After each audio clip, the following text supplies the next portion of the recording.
Oh, really lovely to hear from Ben there about some of the specifics of project managing these HMOs. We're in the first one here today, and I'm now going to hand you over to Ben for the grand tour. Follow me, let's show you around.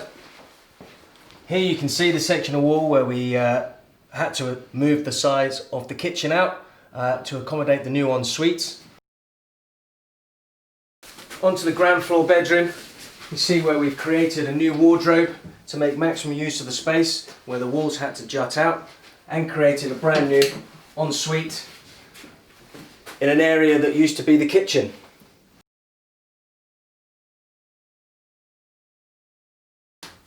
In this bedroom you can see where we've created a new ensuite and made use of the spare space available to install the tall, slim water storage heater, as we mentioned, right above the brand new boiler in the kitchen.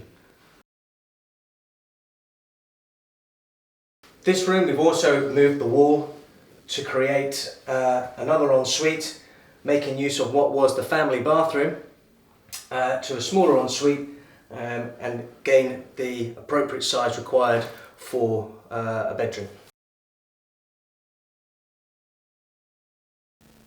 This room is an odd shape, so in order to make best use of that, we decided to make a 50p piece sized ensuite, which still gives plenty of room here for a wardrobe and a nice roomy feel to the ensuite as well.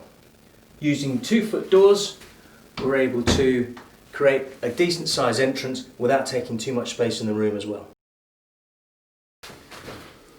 Even in the biggest room of the whole house, we're still making use of the dead space that's behind the door for wardrobes, leaving plenty of room and space for not only a king size bed but any other furniture tenants may wish to bring into the property as well.